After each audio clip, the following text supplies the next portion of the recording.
Good morning, good afternoon, and good evening to friends and colleagues and the guests of the day.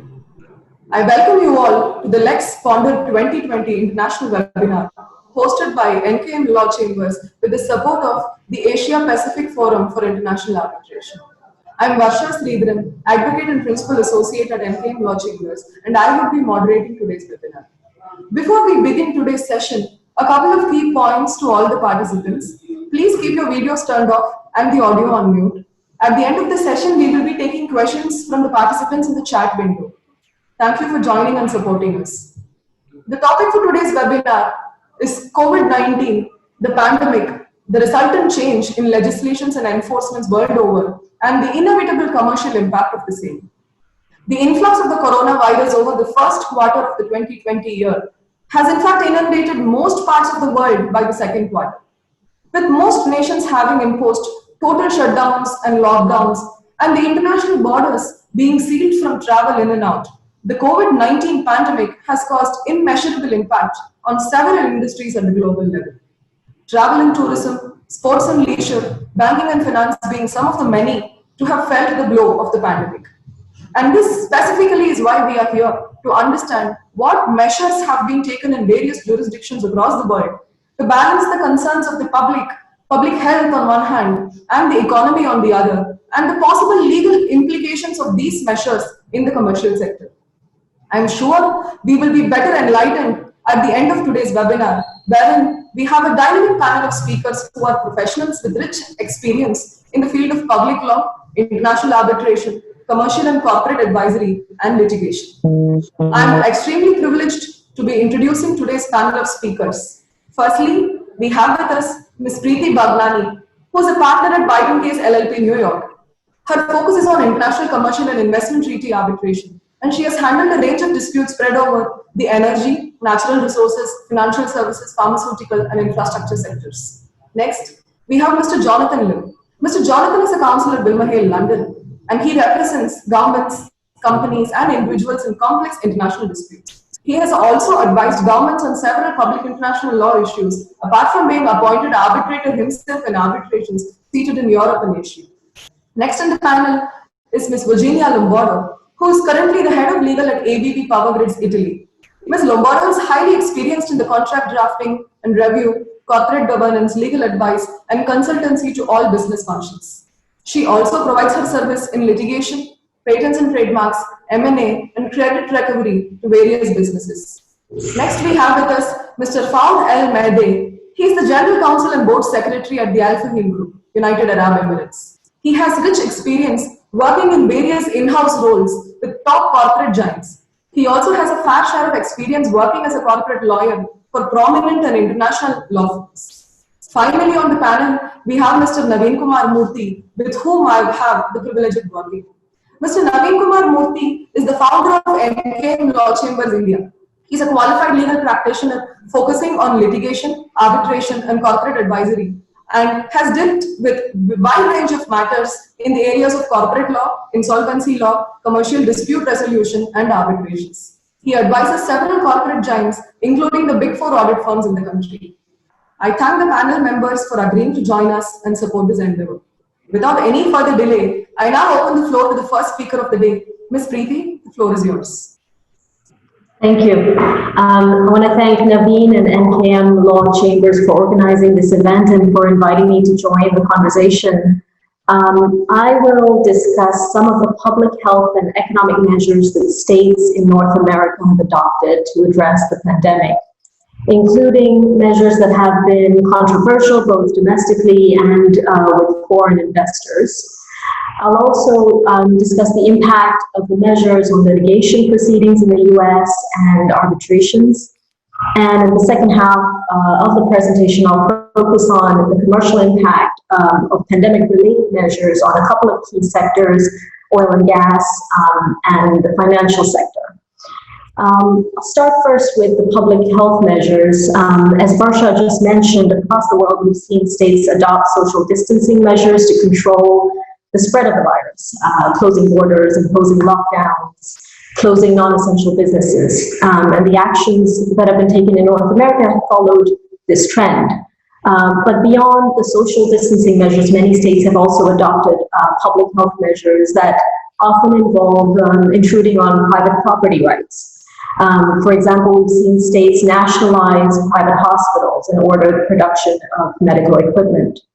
In the US, the federal government invoked a war-era legislation called the Defense Production Act, which gives the president broad authority to order the manufacturers to prioritize contracts for products that are necessary at a time of crisis. So in March, President Trump invoked the DPA to require several companies to produce ventilators, respirator masks, and he's also signed an executive order requiring meat processing plants to stay open to safeguard the food supply chain. In Canada, the government passed legislation called the COVID-19 Emergency Response Act, which allows the government to authorize the use of patented inventions to the extent necessary to respond to a public health emergency. And this measure would ensure access to medicines and medical devices in situations where price gouging occurs or where a company is not able to handle the volume of orders. The government would be able to issue a license to another company to make the products without the consent of the company that owns the patent. Beyond the public health measures, we've seen governments around the world adopt significant economic measures to mitigate the economic effects that are associated with the pandemic. In the US, unemployment is now at 13%, highest level since the Great Depression. And to mitigate the economic effects, Congress has passed what's known as the CARES Act, a $2 trillion stimulus plan, the largest stimulus in modern American history. And that involves direct payments to Americans who earn less than $99,000, low interest loans and grants for small businesses affected by the pandemic, aid to eligible businesses and specific industries which have been particularly hard hit, like airlines and other industries critical to national security. And we've seen similar measures in Canada, where the government has implemented a federal emergency aid and wage subsidy program. Mexico, like the US and Canada, have adopted various measures to support its economy. Some of those have been controversial. For example, Mexico made headlines recently when it passed measures that give the government more control over who can generate power, where they can operate, and how much they can produce. And those measures reportedly contravene legislation that Mexico enacted in 2014 when it reformed the energy sector and set up an independent market operator. And as a result of the measures, new wind and solar projects have been put on an indefinite hold. Foreign investors are now alleging that the measures are intended to eliminate competition against Mexico's state-owned producer, and they threaten to bring international arbitration claims against Mexico for violations of investment provisions in international trade treaties. Although states have significant latitude under international law to take measures in the public interest, that discretion, as many of you will know, is not unlimited. Measures that discriminate against foreign investors or are disguised as necessary to combat the pandemic, but are in fact intended to achieve some other governmental objective in violation of a treaty, may be subject to challenge. And lawyers operating in this space, I think, are watching the developments and anticipate that there may be a wave of claims in the years to come. I'll turn to the impact of the COVID-related measures on domestic litigation proceedings. Most courts in the US at the federal as well as the state levels are continuing to hear cases virtually by video conference. The US Supreme Court heard oral arguments remotely in May for a few of the cases that had been postponed, and those cases were streamed online for the public. The one exception, I would say, is jury trials. Those have largely been suspended or canceled in most states. Criminal hearings that don't involve juries, however, like pretrial hearings, are being conducted remotely through a combination of Zoom and YouTube live streaming, and that affords criminal defendants a hearing on the charges against them while preserving the public's right of access to the proceedings. So I think, a lot people are trying to move as much as they can with business as usual, while recognizing that measures have to be taken to ensure social distancing is respected. In this environment, with courts operating at a slower pace, companies are exploring the advantages of resolving commercial disputes through international arbitration. Most arbitral institutions are fully operational, they're catering to remote hearings, and of course, arbitration offers a flexible procedure which parties can tailor to their needs, which is becoming more attractive to many companies. For example, parties can agree to a fast-track procedure if they need a quick decision on a particular issue, or they can conduct the arbitration through exchanges of submissions without any hearings. Some practical challenges remain. Time difference is one of them, for example. I have a case right now that's coming up for hearing in September where our client is based in Bermuda, opposing side is based in Houston, Texas, opposing counsel is in DC and San Francisco, and the tribunal members are in Boston and London. The contract calls for arbitration in London, and ordinarily we would have all traveled to London for the hearing.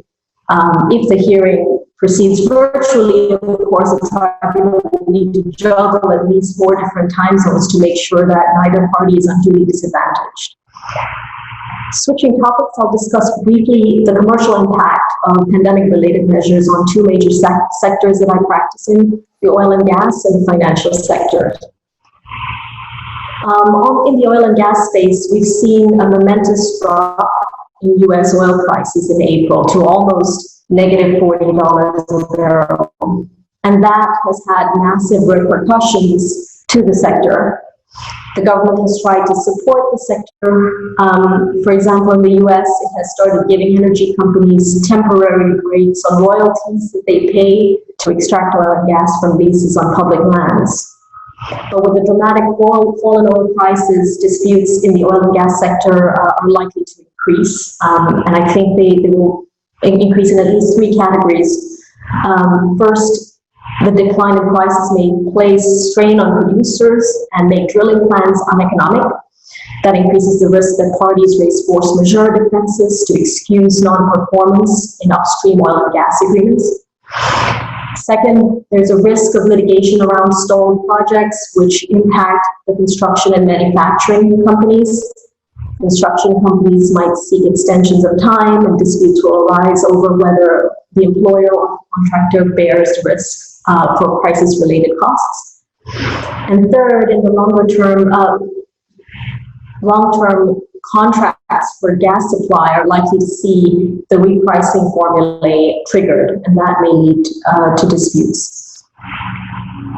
In the financial sector, banks are making increasingly substantial provisions for bad loans. They are expecting to write off material parts of their loan books, and that's because banks are exposed to every aspect of the real economy across all industries. My banking colleagues tell me that a few weeks after the initial pandemic shock, banks started seeing requests flowing in from borrowers for financial covenant holidays, amendments, maturity extensions, and we're expecting to see a second wave of those in the third quarter after the announcement of what's likely to be poor Q2 results for many companies. Corporate defaults, of course, are at their highest levels since the 2000s, and many of these will end up in debt restructuring. There is a real concern in the US that the US bankruptcy court system may not be ready for the impending wave of bankruptcies that will arise from the economic effects of the pandemic, including because of a shortage of judges. I'll quickly make some observations about M&As, which of course is an important area for legal services. Since the onset of the pandemic, new M&A activity has mostly ground to a halt. The general expectation is that M&As will remain subdued through at least the third quarter of 2020. The one exception is the tech sector. deal making, those of you who've been following, by the largest US tech companies in the second quarter was among the largest in recent years, with Facebook, Microsoft, and Apple all announcing or making acquisitions. And for M&A transactions that have already been signed but have yet to close, I think disputes lawyers are seeing an increased risk that buyers may try to walk away from transactions or renegotiate terms by asserting that the target has suffered material adverse change. So we're seeing disputes in that space. I'll conclude with that. I think these are broadly the measures and trends we're seeing in North America. Pausing here, and I'll be happy to address any questions.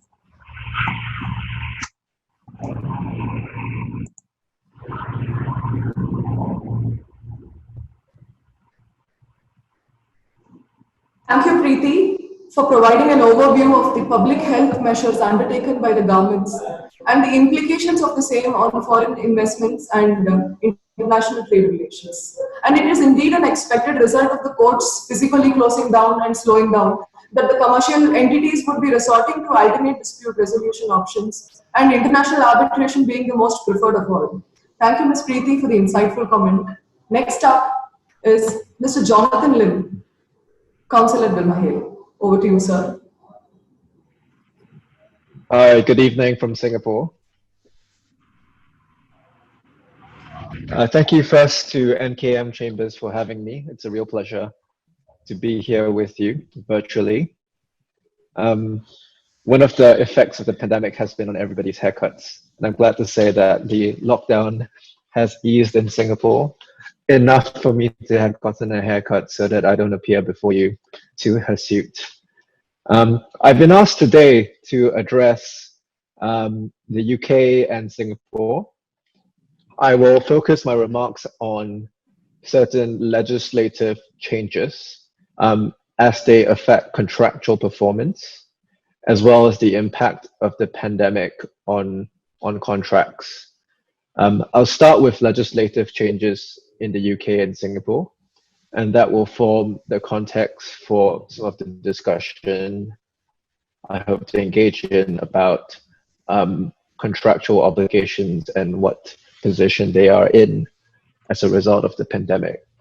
To begin with the UK, there has been both primary and secondary legislation intended to prevent, on one hand, the spread of the virus for public health reasons, and on the other, to mitigate the economic consequences caused by such measures. And that's those are the twin aims of most legislation around the world.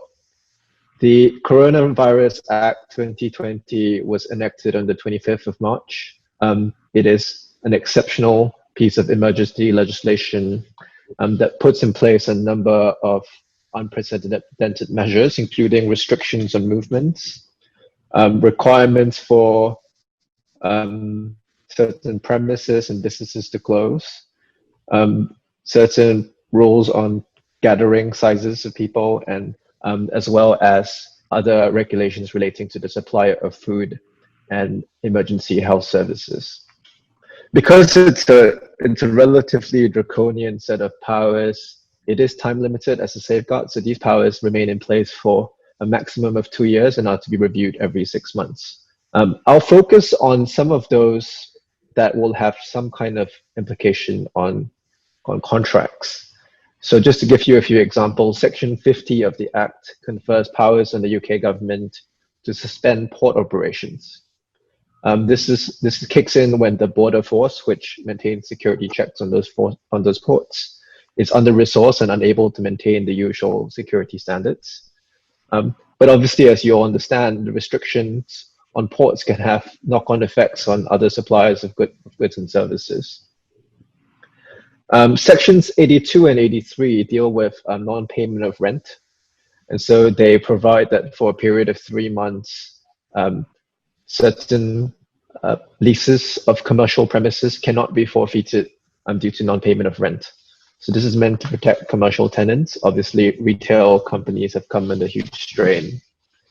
Of course, you will all have seen or noted as lawyers that this does not relieve the tenants of their rental obligations. So all it does is prevent them from forfeiture. In a sense, kicking the problem into the future, and we can talk about that later. Third, the Act also empowers the Secretary of State to issue certain directions in relation to the holding of events, or to issue directions in respect of premises and businesses. And following from that, regulations, secondary legislation has been issued in the UK on the 26th of March, subsequently amended basically every couple of 2 or 3 weeks, 3 weeks to be exact.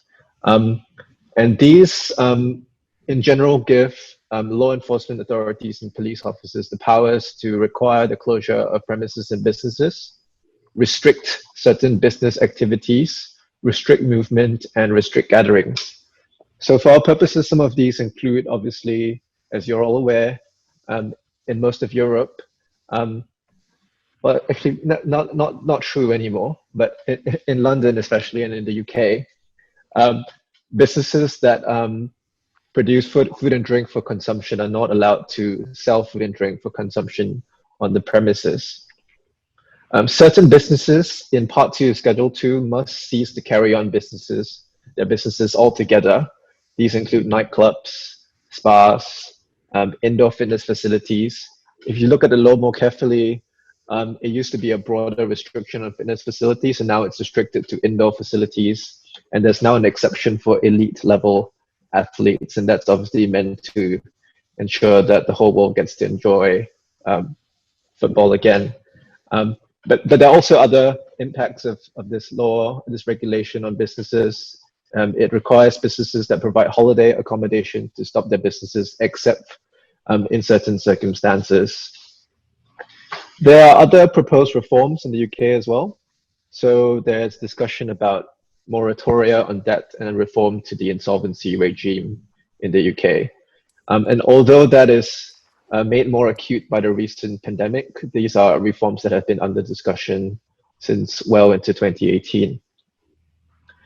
So that's the lay of the land in terms of some of the commercially relevant legislation and subsidiary legislation in the UK. In Singapore, you also had similar broad sweeping changes of law. There was the COVID-19 Temporary Measures Act, which came into force on the 7th of April. It addresses many things, including physical meetings that are required to be held, general meetings of shareholders, addresses also court hearings and how they would be held remotely, and how you would only have hearings for certain essential and urgent matters, for example, injunctions.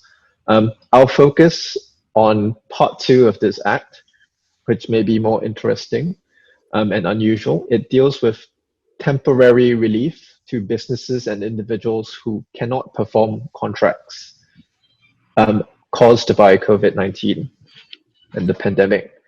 This is the first time the legislature has dealt with in such detail circumstances by which performance and enforcement of private contracts would be carried out.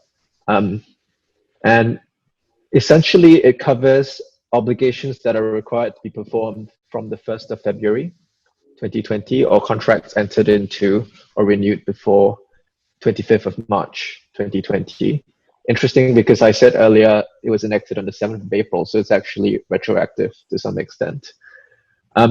It covers a wide variety of commercial contracts, construction contracts, non-residential leases, contracts for the provision of goods and services to events, so catering services, weddings, hire purchase agreements for commercial vehicles, and so on.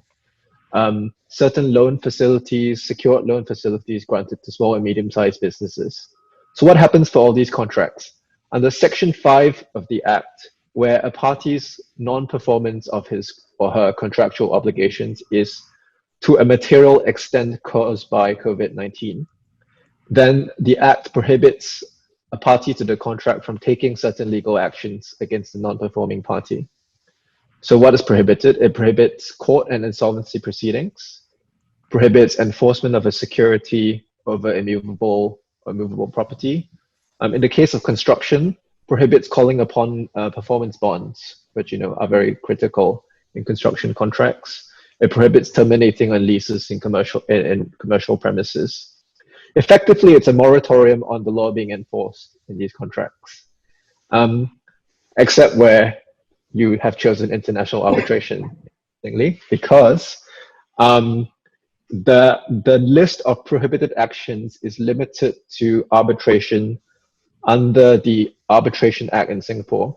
And for those of you who are aware, Singapore has two arbitration regimes, the Arbitration Act and the International Arbitration Act. So if you read the law carefully, the moratorium only applies to domestic arbitrations, and it doesn't apply to arbitrations under the International Arbitration Act. So that's interesting. Again, as I've mentioned earlier, this doesn't stop the obligations from accruing. All it does is prevent their enforcement for a defined period. So what actually happens to contracts? There's been a lot of talk about force majeure and frustration, as all of you are aware. In general, it's very hard to overgeneralize on what will happen in a specific contract. It depends on the specific factual matrix of the transaction. It depends on the industry, and it depends on the regulations, which I've discussed, and how they affect the performance of the contract. But in general, under English and Singapore law, because of the principle of the sanctity of the contract, it's generally very difficult to get out of a contractual obligation. This is because English law and Singapore law both value certainty of business dealings. Two ways this manifests. You rarely get a term implied into a contract in English law or Singapore law. You have to show that it's necessary to do so, or they would be so obvious that they go without saying. So what you get from that is that you might not be able to imply into your contract a term that certain consequences should follow because of a pandemic. You have to put yourself within a particular type of situation, frustration, which I'll talk about shortly. But that's contrasted from some civil law jurisdictions where certain unforeseen consequences may result in a modification of the contractual balance, and civil law courts are much more willing to do that. So that's the starting point. Of course, there are two exceptions. One is if you have a force majeure clause, and those have been talked about to death. I will talk a bit more about frustration, which is a doctrine under English and Singapore law, which deals with the circumstances under which the law will relieve parties from the performance of the contract. So to begin with, I think it's important to know when to invoke it, because invoking frustration wrongly can be construed as a repudiatory breach of contract. What that means is that the other party can terminate the contract and the other party can seek damages from you. So then it's important to ask, what is frustration? The threshold generally is quite high, but the focus here actually, and I've seen some discussion on this in the press that's not very accurate, because the focus is not on, at least in English law and Singapore law, the foreseeability of the event. The focus is on the effect of the event on your contractual obligations. And the test under English and Singapore law is whether this event has rendered the circumstances in which performance is called for radically different from what was undertaken under the contract. That is the test. And there's some discussion about whether foreseeability is part of it, and that's a slightly academic discussion. But the real test is whether the thing you're supposed to do under the contract has changed drastically. And then there are these multiple tests that the courts apply. I won't go into that in too much detail, but just two examples to show how difficult it is. English courts, Singapore courts have held that a contract is not frustrated if it's possible to perform the contract in a different way, even if more expensive, even if much longer, even if much more difficult. As an example, the House of Lords rejected an argument that a shipment of goods through the Suez Canal was frustrated because the Suez Canal had closed, right? It said you could go around, and even though that is twice as long and more than twice as expensive, you can still do it. So the contract is not frustrated. So the test is really quite high. Another thing the courts look at is allocation of risk. So if the parties have somehow dealt with that issue or contemplated that risk in the contract, the court will say, if you've dealt with it this way in the contract, we won't rewrite that bargain. So just looking specifically at some specific coronavirus situations, and I'm happy to take this up in questions. I just wanted to illustrate that in two examples. One, what if a business cannot operate due to restrictions imposed by government? The question is whether this renders what you're supposed to do under the contract radically different. And the court will first look at the contract to see what the parties agreed regarding that thing. And then you then have to ask, is the performance of that thing now illegal or impossible? Right? If I was supposed to construct a condominium by a certain date, does the fact that my workers can't work make my delivery of that task impossible, or just would it take longer or more difficult or more expensive to do? Are there alternative means for enforcement? And is the restriction temporary or permanent? If it's a permanent restriction, it's much more likely that it's going to change the thing it's supposed to do. But again, it depends on the circumstances of an individual case. What if your employees are too sick to perform? So your delivery staff, your drivers, your pilots, they have COVID-19. As a general matter, English law and Singapore law assume that the obliger bears the risk of impediments to performance. So in general, if you are able to hire other people to do the same job, it's really going to be quite difficult to say that's frustration. There have been exceptions where the service to be performed is very personal to the person doing it. A contract to get a certain pianist or to get Justin Bieber to sing at your wedding. You know, those are different. Or if there's a very limited time frame, right? So the delay caused by the virus suddenly renders the thing you're supposed to do extremely, extremely difficult and extremely different. For example, if you're supposed to deliver aeroplanes and you can't find pilots to do it, that's the kind of case where frustration has happened. A third scenario, before I conclude, what if there are no government restrictions telling you to stop? What if you're in certain parts of Brazil and you decide to close your premises out for public health reasons? Under English law, that's quite a difficult position to be in, because there is a notion that self-induced frustration is not frustration. So if the restriction or the cause of the non-performance is self-imposed, even though it's not your fault, and even though it's a reasonable thing to do, English courts have said that there is no frustration in that circumstance. But again, it's really important to ask what is the thing you're supposed to do and how is it different. And you could imagine a case where if you had a moving company and all your movers were elderly persons over 60, and you've got a uniquely high risk that performing the task is radically different now as a result of the virus, then who's to say that isn't a frustrating event? So which goes back to the original point, it depends on the contract, circumstances, and the industry and the relevant legislation. But I'll leave the discussion here for now, and I'm very happy to take this up in questions. Thank you. Thank you, Mr. Jonathan, for explaining the concept of frustration of contracts with practical illustrations, and also for taking us through the key provisions of the COVID legislation and the great role it plays in the situation of a global pandemic such as COVID-19 in the present, especially the ones with a commercial impact. And as you mentioned, the relief measures provided by most of these legislations are mostly in the nature of postponing the liability of the parties or the enforcement by the institutions. So therefore, the businesses will have to wait the storm and choose their preferred mode of resolution of disputes and recovery of claims in the future whenever it is. Next, we have Ms. Virginia Lombardo, Head of Legal at ABB Power Grids Italy. Over to you, Ms. Virginia. Hello, everybody. Good morning, good afternoon, and good evening to everyone. It's really my pleasure to be here. I'm sorry we have just this virtual meeting. I'm more used to the physical one. With some of you, we were supposed to see each other next week in Amsterdam, but everything, unfortunately, has been postponed.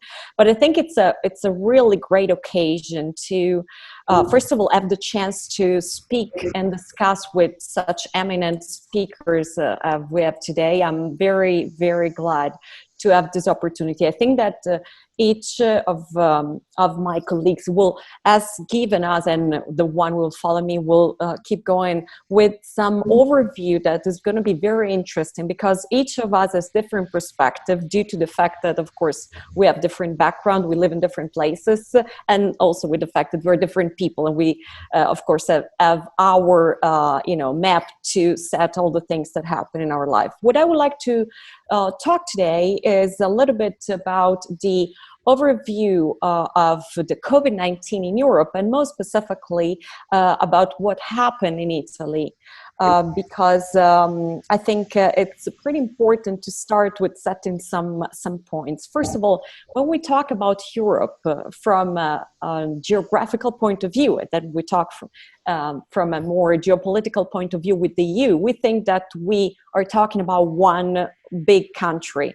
It happened to me sometimes when I discuss with some colleagues that, especially in certain areas of the world, that Europe seemed to be a sort of like one bucket that fits all. And unfortunately, it's not like that, and it's very different. Again, even if we discuss about the geographical matters, and if we take into account countries like Spain, Italy, and France, very close, we see that the way in which these countries have interpreted, for example, the pandemic, the COVID-19, is totally different. So it's very difficult to generalize and to talk about what Europe has done to face COVID-19. What I can say is that, generally speaking, we have seen a different approach. If we want to major categorize North and South difference, because sometimes we love, for the sake of simplicity, dividing the world in geographical terms, the countries on the northern part of Europe have decided to go with let's say, a sort of like lighter approach on the type of restrictions, and the country on the south have decided something slightly different. What is the reason for that? Well, we know that the effects of the pandemic situation have been very different. The numbers in Italy, Spain, for example, have been so great that strict measures were needed. We also saw that, for example, in Sweden, Sweden has been a very interesting example, because the government didn't prescribe any lockdown measure, and therefore the impact was our people are responsible, they will know what to do. So we just provide recommendation. Beside the jokes that we all know, southern people are much more need to be controlled, because otherwise they will not stay home. The northern people are much better with rules anyway.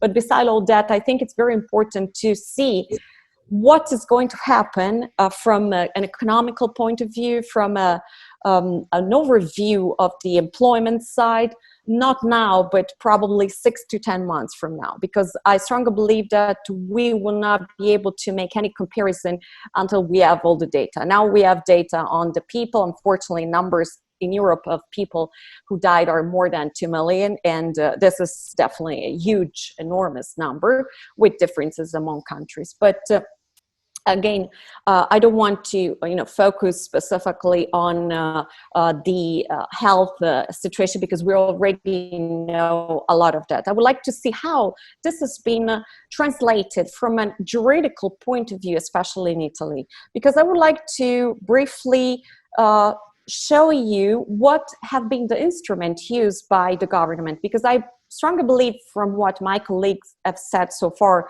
that the difference on how each government has decided to proceed are very crucial, because it might be, there might be, in my view, at least 1 year from now, the possibility to talk again all together and see if the results of the various acts have been in a certain way or another, and what we can learn from other countries, from other experiences, because I strongly believe that we have a huge opportunity here. COVID-19 has been a tremendous, terrible part of our life, but it's also a great opportunity to learn something.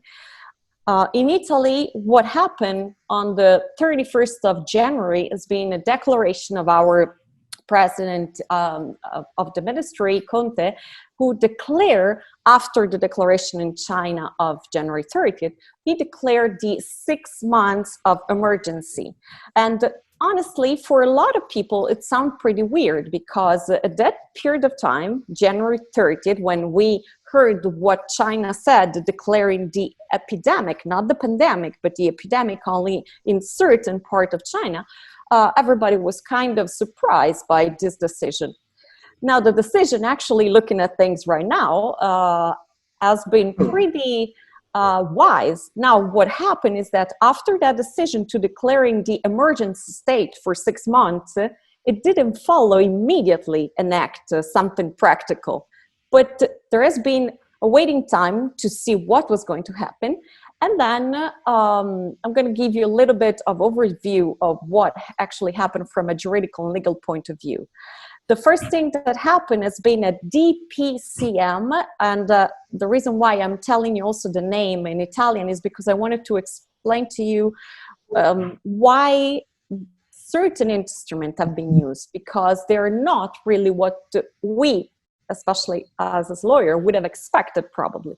A DPCM is the acronym in Italian for Decreto del Presidente del Consiglio dei Ministri. That means it's a decree issued by the presence of the minister. So it's something that the president of the ministry does in certain specific occasion, very peculiar.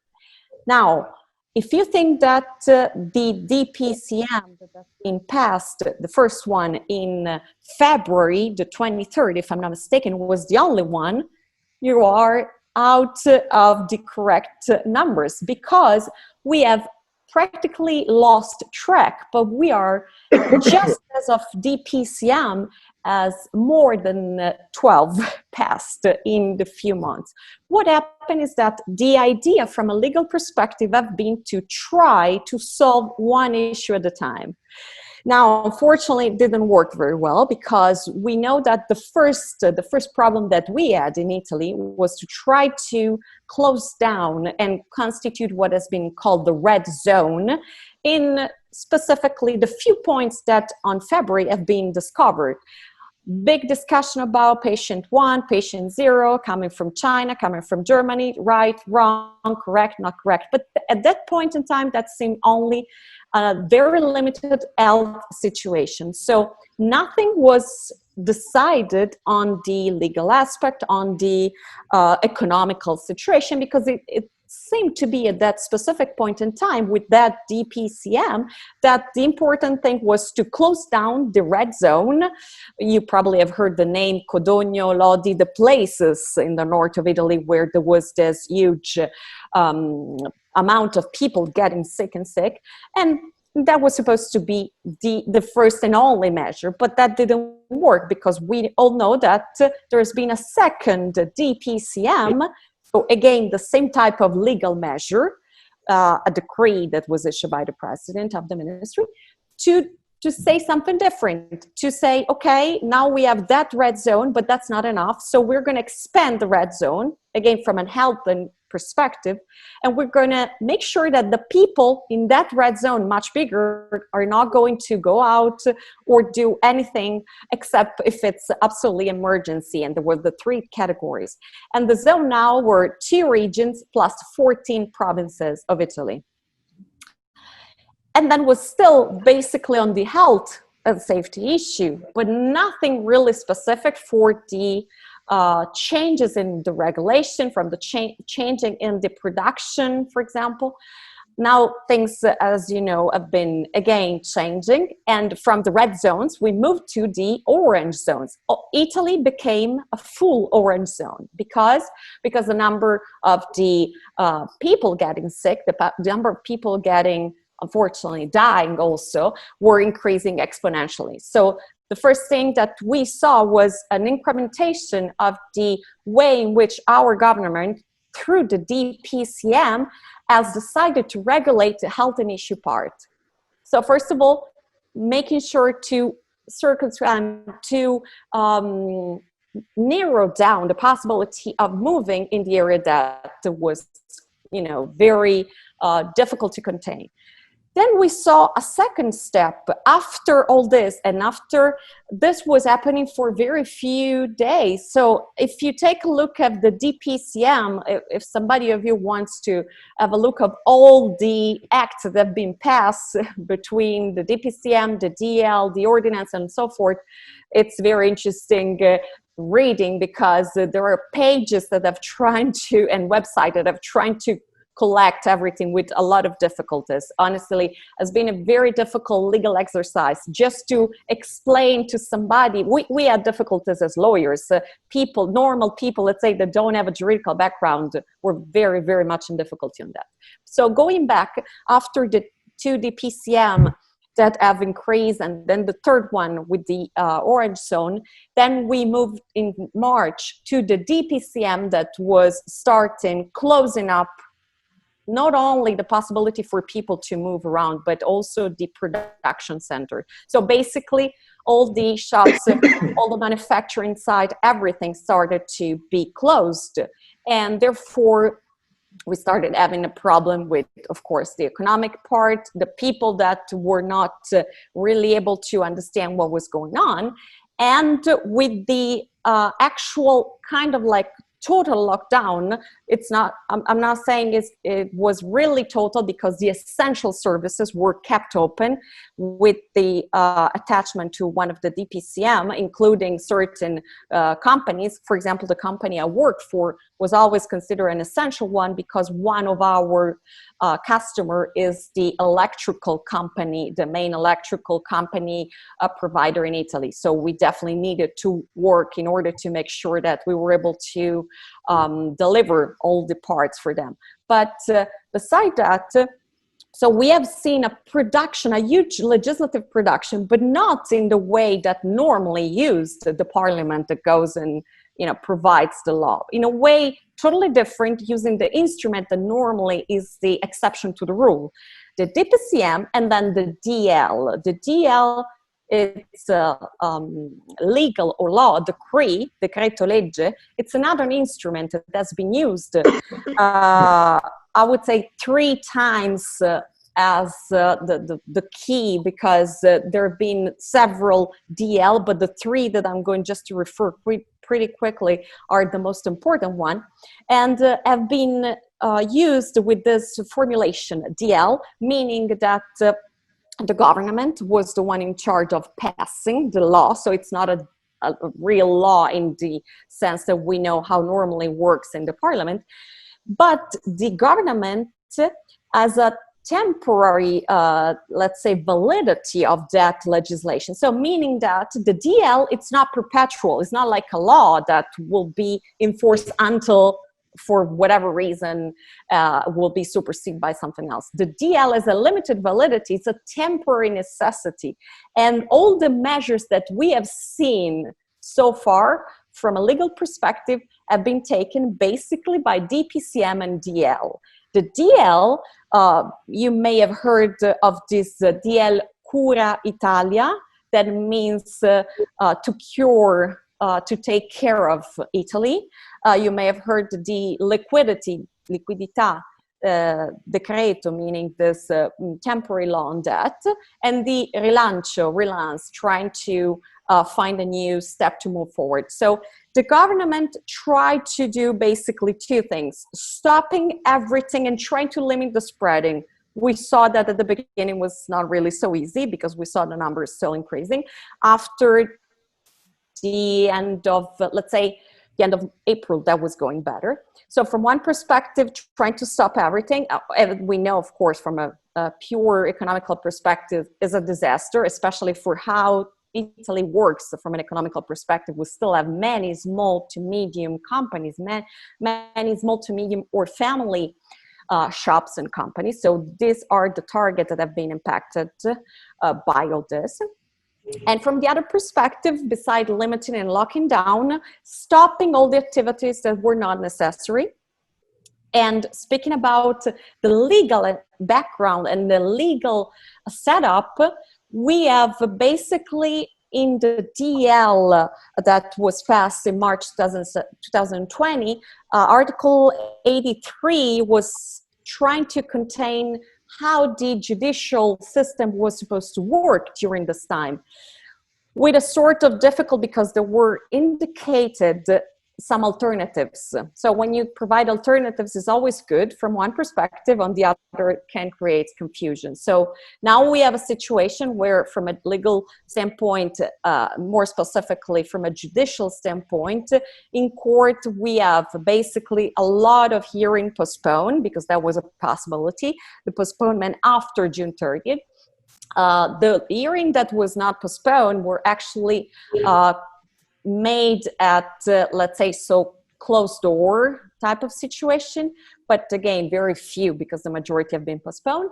The operation that, for example, the technical operation, what's called in Italian the CTU, the technical consultancy of the judge and of the parties, have been postponing a little bit, but proceeded, because I have one case, for example, that I'm following from my company, and the operation so far has been postponed by a month, but then started only virtually, of course, with some difficulties, especially when you have to do some technical estimation and discussion, and you need to check physically something.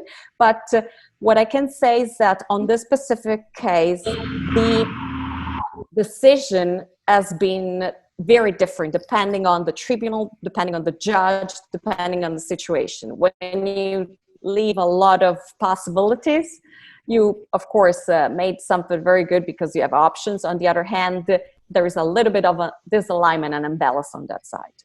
I would like just to close also with a couple of notes on because we know we could stay here and talk for all the afternoon and night, but I don't think this is possible. I just wanted to give you quick, let's say, point of thought and reflection in case we can have a brief discussion after.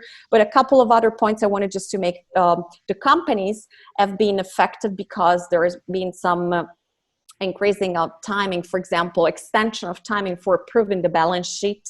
Normally in Italy, the fiscal year goes from January 1st to December 31st, and you normally have 120 days to approve the balance sheet. This has been postponed to 6 months by law, meaning that instead of having a certain provision that was supposed to happen before, like you could have an extension only in certain cases and you should have made a resolution, a board of director resolution. In this case, the law provided with an automatic extension for all the company that wanted to do, and pretty much all the companies decided to do, because the time for approving the balance sheet and all the technical part that were behind that were very difficult to achieve in the standard time. And another point was related to the public tender law. Public tender law that we have in Italy has been under discussion from many points of view. Now, with the lockdown, with the actual situation, a lot of people, a lot of professionals that work with the public tender law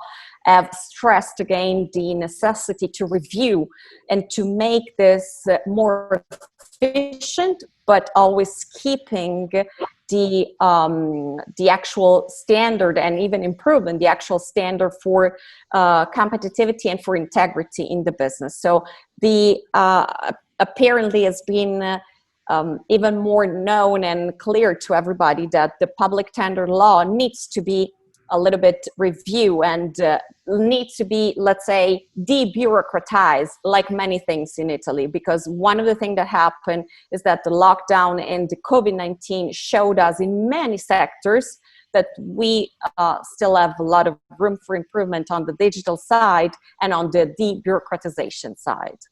So this is my very quick overview, and I'm happy to take any question and to have a conversation with my colleagues after. Thank you, Ms. Virginia, for taking us through the measures taken by major European nations, especially Italy, one of the most affected countries by the pandemic, and also for providing valuable insights about the various instruments in the nature of laws and legislations which were brought in force on a temporary level. It is quite interesting as lawyers in the first place to understand how these instruments shape the way the pandemic is handled by us. But however, you mentioned, the main takeaway is this wave of the global pandemic is in fact an opportunity to prepare ourselves to handle such unforeseen situations in a much better manner in the years and decades to come. Up next, we have Mr. Fawlad Mehdi, General Counsel and Board Secretary of the Alpha Hill Group, United Arab Emirates. Over to you, sir. Thank you so much for having me, and thank you, Jonathan, Virginia, Preeti, for your discussion. I think it's really good to have to hear the view of our colleagues from different jurisdictions. But I think yes, we are in different jurisdictions and territories, but I think at the end that we have similar or somewhat similar measures and precautions. So, for example, in the UAE, of course, you know that it's a government, it's a local and federal government. Many measures are very similar to what have been issued in the US, in Italy, and in Singapore or London. More importantly, there is what is the protected interest from issuing any new law or legislation is the safety, health and safety of the citizens and residents located in the territory. So you will find very similar legislations such as social distancing, it's restriction in movement. Courts are being heard and decided virtually. Sometimes the legislator have exempted people from paying rent, from evicting, that's for the protection of the citizens and the citizens and the expats living in the territory. Also, the country have enacted, not enacted laws, so there are some enacted laws and some are reinforcement of old laws which were not enforced at the time.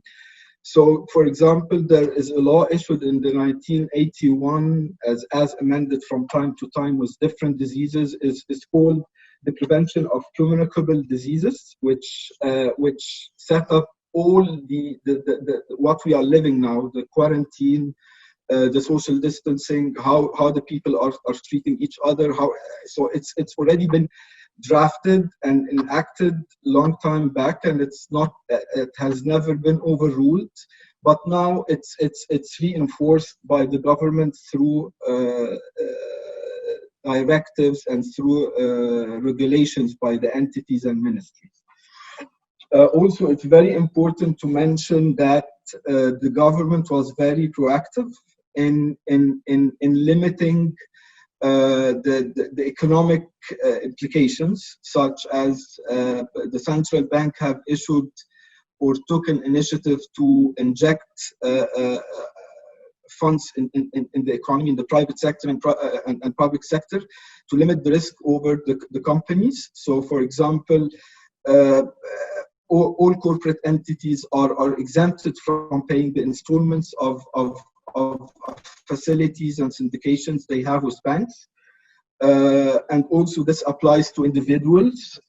Also they have, because everyone was expecting in the year 2020 to have a better economy, because due to the oil prices in the past years, the economy was slowing down from 2016. So everyone had high hopes in 2020 to have better economy, especially where there was an expo happening in Dubai.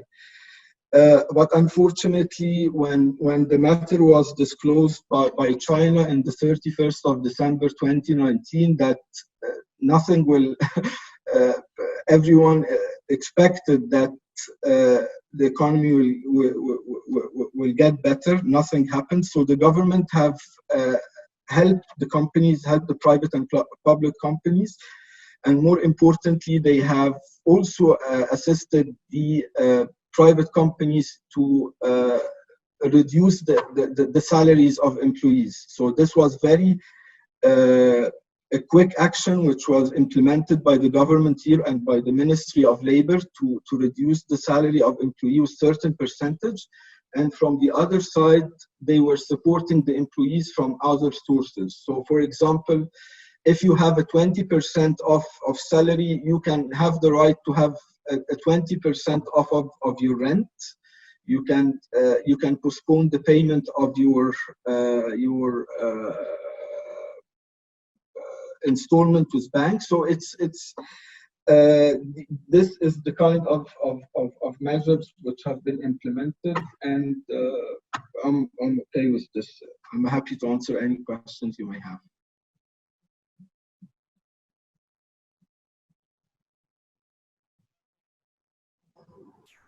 Thank you, sir, for providing us the market perspective on how the pandemic has affected and has in fact shattered the hopes of several commercial players, businesses, and governments as well on an equal scale. Next up, we have Mr. Naveen Kumar Murthy, founder of NKM Law Chambers India, addressing us. Over to you, Mr. Naveen.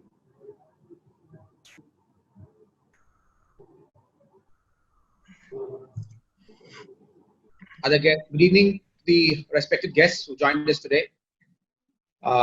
It's certainly an honor to be addressing, being part of such a erudite panel. And always the difficulty being the last speaker is that you always can have the advantage of saying, I agree, and just move on. But since it's a transnational perspective, I will have to pitch in something from my side. But since I hail from India, there is a very popular saying by a popular poet in India, thousands of years back, in Tamil, which is my mother tongue, where he remarked, Yadum Ure, Yavarum Keli, which means the entire globe is a common village and all of us are brothers and kin. I think none of us would have realized the impact of the statement made by him thousands of years back. But in today's COVID situation, all of us are on equal footing. All of us are brought down to ground zero. And it is in fact united us in the sense every country is facing the pandemic and all of us are limping our way back to normalcy. So in this context, as pointed out by the speakers who spoken before me, COVID-19 has certainly been an unexpected pandemic that our generation has seen. And especially in today's globalized era, every business across the world has a foreign element to it. In India, over the last 30 years, we have seen substantial foreign direct investment. We have many companies from Italy, from US, UK, from UAE, and everywhere across the world making investments. And now, as a result of COVID-19, every country has witnessed a lockdown. In pursuance of the lockdown, we have seen many businesses being shut, supply chains being affected, and naturally, this has paved way for the entire economic activity to slow down. As a result of this, what I foresee is the business houses, let it be small, medium, big, everyone are getting affected. And the states have to step in to ensure that none of us suffer. And since most of us, Preeti or Jonathan or Forward Virginia, all of them represent different corporate houses. So they understand the difficulty that unless or until something comes from the state's perspective to help these entities, it will be doomsday, because this business entities have a cascading effect across people, across employees, and across the economy. That being the situation, the Indian government has taken actions on a legislative level, followed by executive actions by virtue of government orders or notifications or exemptions granted on different heads. The first thing that strikes my mind is the fact that banks are now in a tight spot. They would have given loans for several entities. And as all my speakers mentioned before, we have had a moratorium that has been imposed starting from the month of March. Now it has been extended to August. So till such point in time, there need not be any repayment. And the Reserve Bank of India has issued notifications and guidelines directing that the banks need not insist on repayment. And the second part is the tax component to it. The tax authorities, all of you would know, it's a compulsory extraction by law, and nobody can say that because I'm suffering a loss, I would not pay tax. So the tax authorities in India have also been asked to go slow. So they have granted several extensions of timelines. Penalties and penal fines have also been cancelled. And as a result of that, the pressure that a particular entity, a corporate entity would stand reduced at least by a couple of months. And as Preeti pointed out, the insolvency law, and as Jonathan also pointed out, the recent insolvency law in India, called the Insolvency Bankruptcy Code, was passed in 2016, and it certainly was a trailblazer law it created a sea change in the entire framework of insolvency. And we have seen it to be a very important law, which has paved way for successful resolution of insolvency disputes. In many cases, successful resolution applicants have taken over companies. And in cases where they have to shut shop, it has paved way for liquidation. So the insolvency law in India now, what they have done is in the month of March itself, they have increased the threshold for triggering the insolvency law to 10 million Indian national rupees. And just a few days back, what they have done is they have suspended the operation of insolvency law for a period of 6 months. And to be more specific, in India, there were two categories of creditors who were recognized. One were the financial creditors who provided financial assistance. And number two were the operational creditors who provided goods or services. So now what they have done is from 25th of March 2020, if any default occurs, that is completely pushed off and no fresh insolvency matters can be filed post 25th of March 2020 for a period of 6 months. And the amendment also says that this can be extended further by 6 months, which means for a whole year, new and fresh insolvency matters cannot be filed. Perhaps the objective of the government in doing so is on the ground that you don't want companies to face the hammer of insolvency. And ultimately, this will, in some cases, lead to the death of the company that impacts its employees and ultimately the economy in a very cascading way. So the insolvency law in India now stands suspended as good as for a year, and no fresh actions can be brought under the insolvency law. But one factor that troubles me as an insolvency lawyer is that they say every default that has occurred from 25th of March 2020. I put a question to myself, what happens if a default occurred on 24th? So on one particular day, there is a huge disparity. On one case, you can trigger the insolvency law. On the other case, you cannot. And in terms of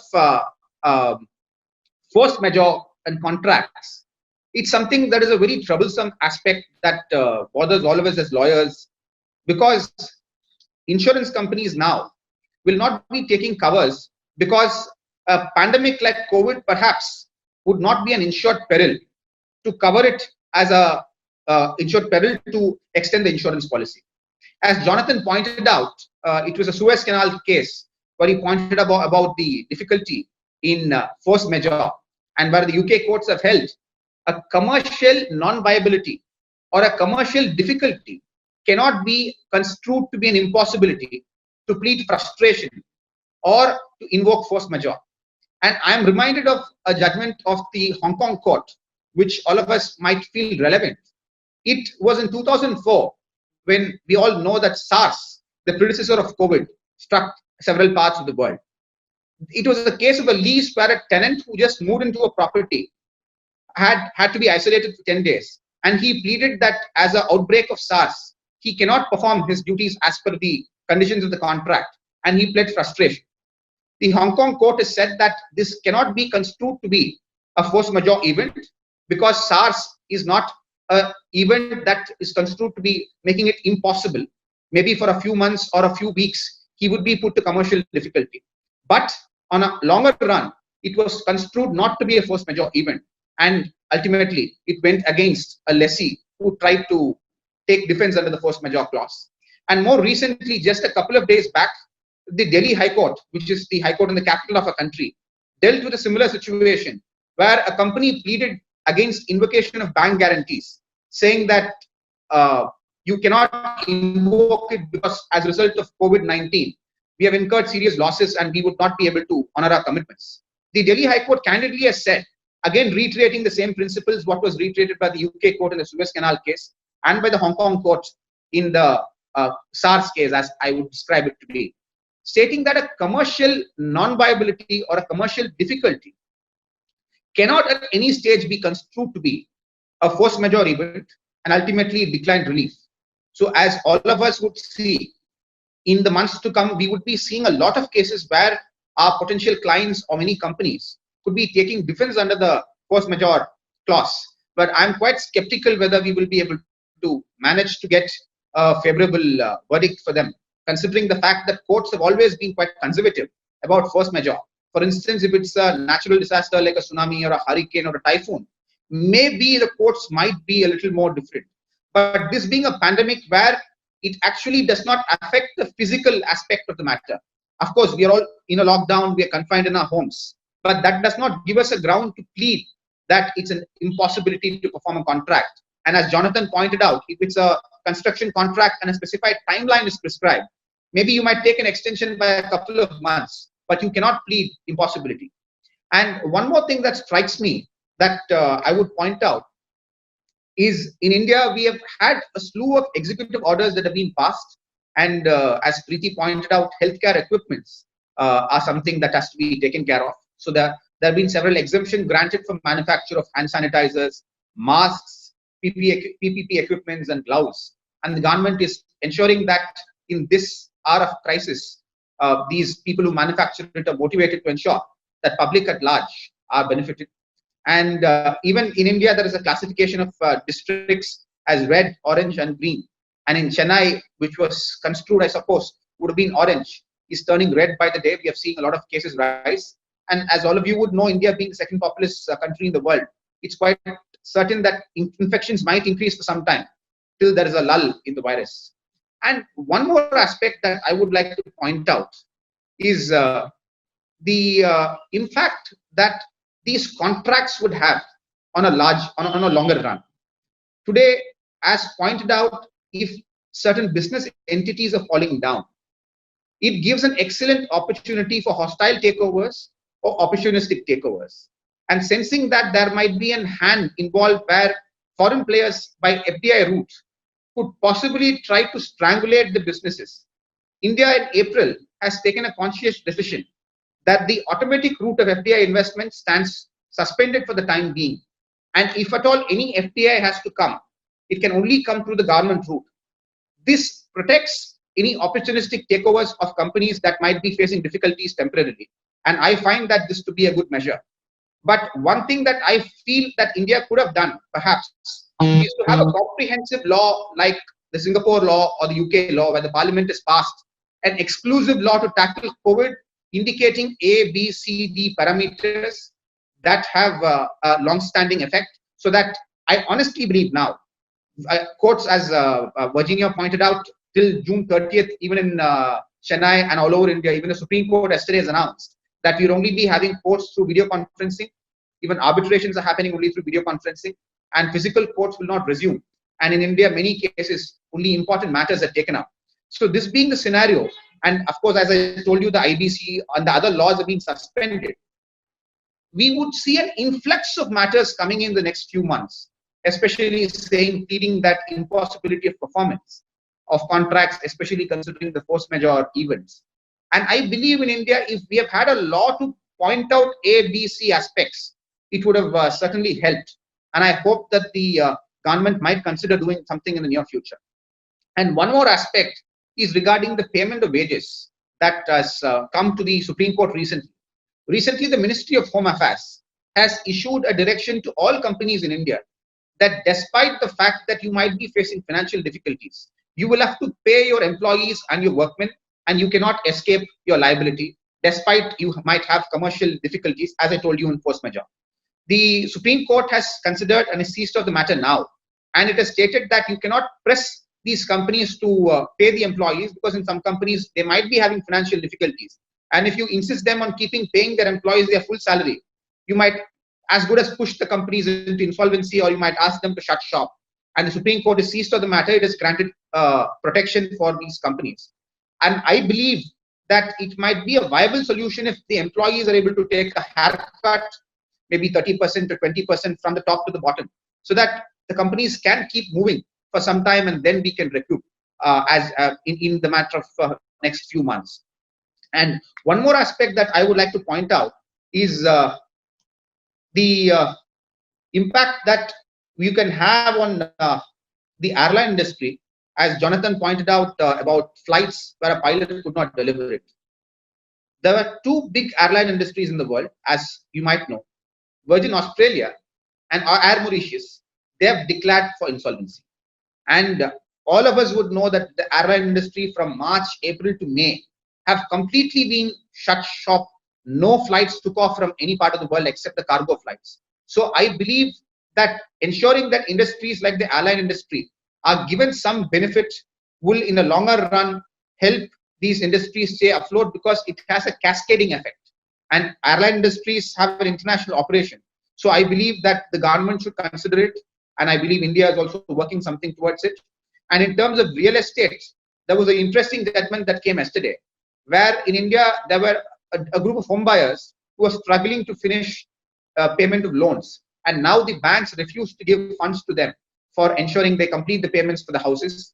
But yesterday, the Supreme Court said, you give them the loans, you please disburse the payments with a specified interest rate so that they can take loans. The corporate houses which are building the houses will be able to benefit, and it will be a win-win situation. And the courts also took a view that you have to balance the interests of the commercial entities and also the home buyers. But I'm not sure whether the same approach would be reflected in matters where it's a typical case of a commercial dispute. We will have to wait and see. But as Virginia pointed out, it's going to be in action in the next 1 year. All of us are in the midst of the pandemic. We are firefighting and we are waiting for some time. We are just 3 months after the pandemic, and there is a possibility that there might be a second wave of the virus, and we will have to brace for impact for that. But we will have to wait and see, and I believe it's at least 7 or 8 months before we figure out where we stand as lawyers. And the governments must ensure that instead of trying to strangulate people, they will have to ensure survival and sustainability of enterprises so that we can live to fight some other day. Thank you, friends, for giving a good opportunity. And I have a pleasure sharing the panel with all my good friends. And I will be more than happy to take questions. Varsha, thank you.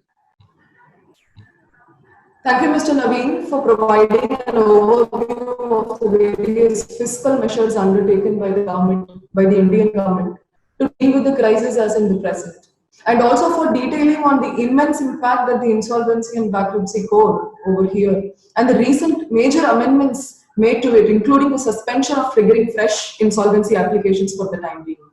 And thank you for providing your valuable insights about invoking force majeure clauses in contractual relationships between entities. I'm now opening the floor for questions. Participants can post their questions in the chat window. And if you want a specific speaker to address your question, please mention the same along with your question and we will direct it to the concerned person.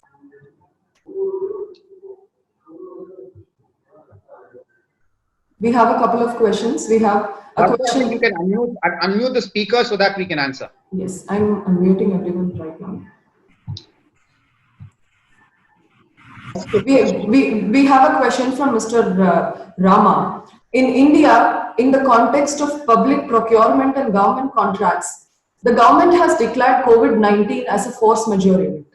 The Ministry of Shipping in India has also designated COVID-19 as a force majeure event in time-bound shipping contracts and charters. Has there been any such governmental declaration in Italy, US or UK designating COVID as a force majeure event? I leave the question open to the panel to take it up. Can I discuss a point I really wanted to discuss about force majeure, but I totally forgot when I was presenting.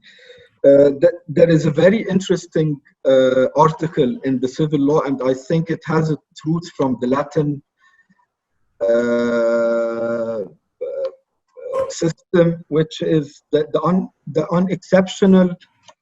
unexceptional circumstances or events which cannot be foreseen at the time of the contract. So it's not a force majeure.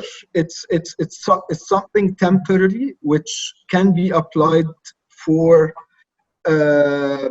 such incident. I mean, if an obligation is exhaustive and oppressive to one of the parties, any party can litigate or go to court to ensure that the exhaustive part of obligation is reduced to the level of the situation. So this is a general rule under the civil law in the UAE. It's clause 249, and also in Egypt it is applied. It is not making the obligation impossible. It's just saying to the court, to the judge, that this obligation to perform it now or to perform it in this situation, it's very exhaustive and it's very oppression. So kindly reduce it to the level of the current situation. And the court have absolute, an absolute and discretion to decide on the matter, and I think this can be applied in similar situations. Thank you, Mr. Maide. We have a question directed to Ms. Preeti Bhagnani. Good evening, ma'am. You spoke about the difficulties in conducting an international arbitration. How will you overcome, or rather comply with, the seat of arbitration clause if travel restrictions are extended? Does a virtual hearing comply with the seat of arbitration clause? Yeah, it's a good question, and there's been a lot of discussion about it.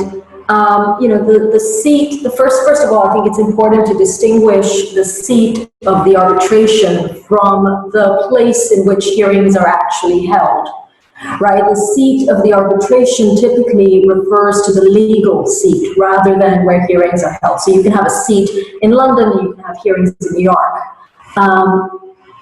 So assuming, you know, from that perspective, I don't see the seat, the legal place, as being an impediment to who's having virtual hearings. The tribunal, you know, can say that the seat remains what it was stipulated as under the contract, that they will still look to the law of the seat in addressing many of the procedural issues that are governed by that law. And the bigger, I think, challenge is a practical one. It's actually reaching agreement between the parties on logistical arrangements. What I'm finding in our experience is that, you know, parties are still, it's a little premature. Sometimes it seems like a hearing that's a couple of months away in a different country that currently has a 2-week quarantine order, like the UK, for example. Parties, you know, may not want to travel. Many of the lawyers involved in these hearings are fairly senior. There is, you know, a real concern that getting on an airplane and traveling, you know, is going to expose yourself. But we're seeing some objections in certain cases from the other side, some suggestion that it's premature to say now that we're not going to be able to have an in-person hearing. Often this becomes a matter of negotiation between the two sides. I'm finding that tribunals, in my experience, and Jonathan, you know, invite you to comment if you're seeing something different, but tribunals really want to move forward with business as usual, given the uncertainty about how long this pandemic is going to last. And they're trying to make sure that there is fairness in the way that logistical arrangements are made. So we're seeing, for example, where time zones are an issue, shorter hearing days. So where you might previously have had a hearing over 1 week, it might now be shorter five-hour days rather than 8-hour days over 2 weeks. And, you know, balancing the considerations on all sides.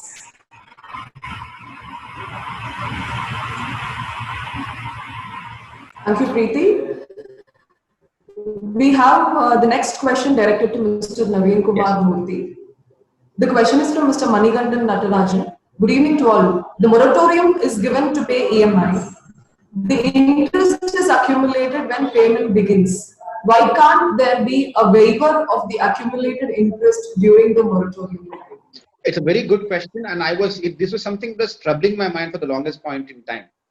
If your intention was to ensure that you give commercial viability and give them an option to survive, charging them interest during these tough times is certainly something completely unwarranted.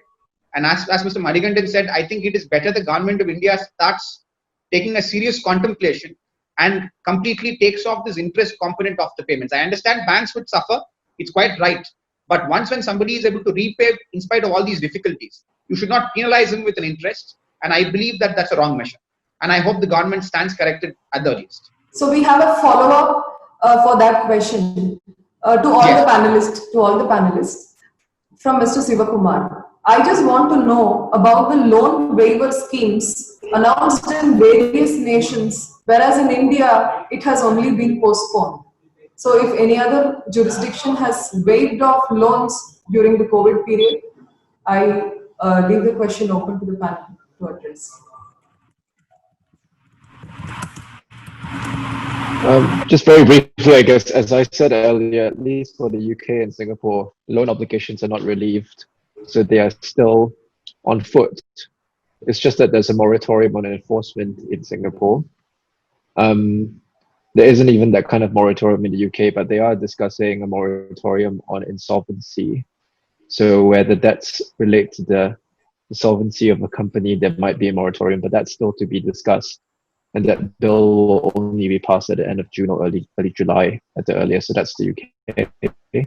And in Singapore, there's no waiver of forgiveness of loans. They still need to be paid at the end of the moratorium period.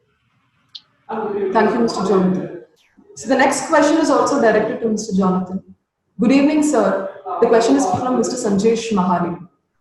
Good evening, sir. You spoke about the safeguards in place for COVID-19 laws to ensure that they are not indefinitely extended. How secure are the measures in place to ensure that such draconian laws are not indefinitely extended?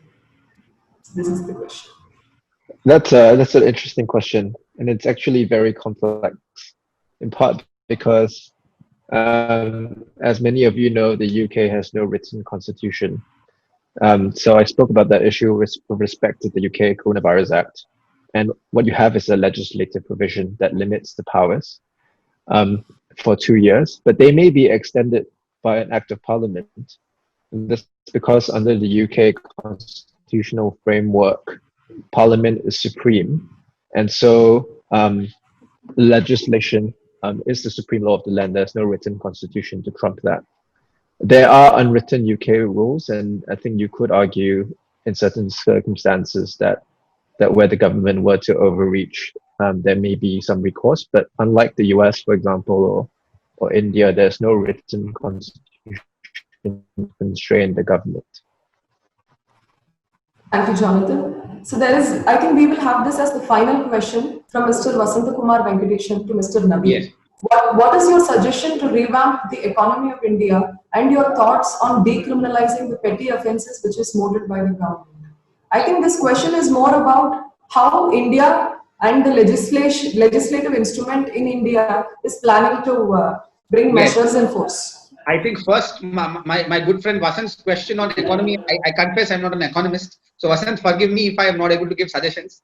On the second question, certainly as Vasant pointed out, there are so many petty offences. For example, I think Preeti might know, dishonor of checks in India is construed to be a criminal offence. So in the event somebody gives a check and it is dishonored by the bank, it gives a right for somebody to trigger criminal action. And that has led to a huge chunk of cases piling up in all courts, from the lower courts to the Supreme Court of the country. And I believe it's high time that we start decriminalizing these offences with some balance, because if you decriminalize it, the fear goes down. So you will have to balance it to make sure that if at all you're decriminalizing all these petty offences, a suitable, viable model to keep the alternative quite effective, if it is there, then I'm all for decriminalizing these offences. And I think it's a good suggestion as Vasant. Thank you, Mr. Naveen. If any of the panelists have any closing remarks that they would like to. I think all of us can give probably a minute. I think Preeti can begin if she's fine with that.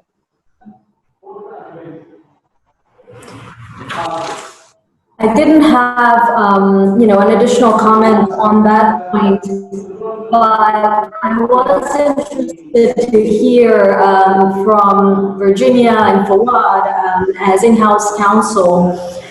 You could share maybe your perspectives on what are the major challenges that you as in-house counsel are facing.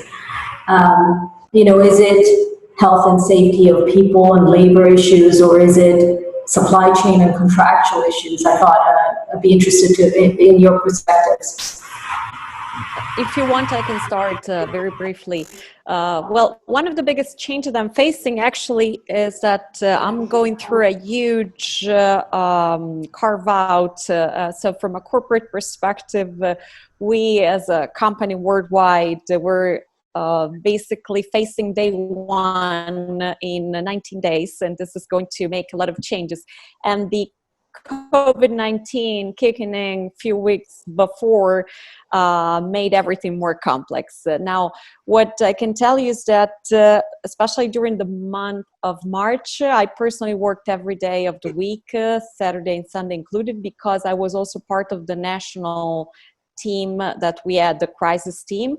So for us, the idea was trying to understand what was the government doing, try to make sure that we could operate in safety, making sure as a company that given the fact that we have a production and two of our production sites were very close to areas that were considered the first part red zones. So first of all, way before the protocol were signed, we had our own protocol and we had to change all the way of making people work, making sure that they could work with higher standard, very high standard, revisit all the layout of the offices, revisit the canteen spaces, revisit pretty much everything, making sure to change all the health and safety plan in order to include all the risks that we have considered, making sure that we were providing good advices to the supply chain part for the letter that we started receive, and to the customer, to the letter that somebody want to send out. So personally for me, the challenge was really huge on all the, I would say 360 degrees, because health and safety played a huge role, absolutely, but also the other part, trying to discuss about the force majeure part. And we had a huge discussion also because as was pointed out before, from a civil law country, we have a total different approach, as Jonathan was saying, compared to the English law, where the contract is the contract. And in our cases, we have the impossibility to make the contract, or the, let's say, excessive economical notion of the contract. So very different approach. But on the other hand, given the fact that I worked for a company that was never closed because we were always considered essential, on the force majeure situation was very difficult for us to try to even invoke on that part there, because of course we, even with a lot of difficulties, but we've always worked. So huge challenges on that. Varsha, I think you have to unmute forward, please. Varsha, can you unmute forward, please? Okay. Yes, thank you for the question, Preeti. It's yes, and I agree with Virginia that recently we started to receive tremendous requests from the businesses, I mean from various sectors, about the force majeure and whether we can depend on a force majeure event on the coronavirus to change the obligation or to do any action before courts. But also we have from our internal clients is having questions on the insurances and whether we can revert back to our insurance policies and whether this can be applied or request any premium from it. However, most of the insurances that we have, there is exclusions on the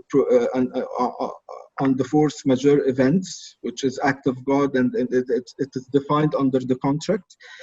And the definition of a force majeure event, we have it from a common law lawyers working in the territory here, but it's the force majeure event in itself is a mandatory rule. So whoever faced the force majeure event can depend on it, regardless whether it is listed, defined in the contract or not. We also because in my company we have many projects. We were expecting we started to build, and we have a lot of construction projects. We started to have a lot of claims and variations requests from the contractor to extend the time. There are certain regulations, certain decrees from the government to limit the numbers of social distancing between workers, timing. But always our answer is that we have to depend on the FEDIC, and we have to depend whether the contractor or the counterparty have taken the mitigation steps as the contract to do the obligation to perform on time. If yes, then it might be justified to give him to remove the exhaustive obligation, and it returns us back to this clause that I've mentioned before, is that what's happening now is not making the obligation impossible, it's making the obligation hard and oppressive. So this is the challenge, and of course we have to review the insurance policies for the next years. Maybe the premiums might be higher and more expensive. Yes. Thank you, sir. Just to add to what Fawad has mentioned, now insurance policies in the upcoming days, if they're going to cover COVID, as Fawad said, they are going to be having increased premiums, and these companies are not going to go slow, because they know that assuming these insurance companies cover COVID, I'm quite sure that many companies would even go bankrupt. These insurance companies might face that scenario sometimes. But anyways, I think we have to wait and see as to how things unfold. Thank you, guys. Thank you. I thank all the panelists for your valuable insights and comments on the legal perspective of the House and Vice surrounding COVID-19 pandemic and the law all over the world. I thank all the participants for joining and supporting us. Hope the session was highly beneficial to all of you. Thank you very much.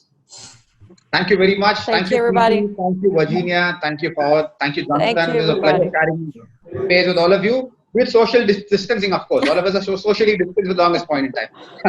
Thank you. Take care. Thank Thank you. Take care.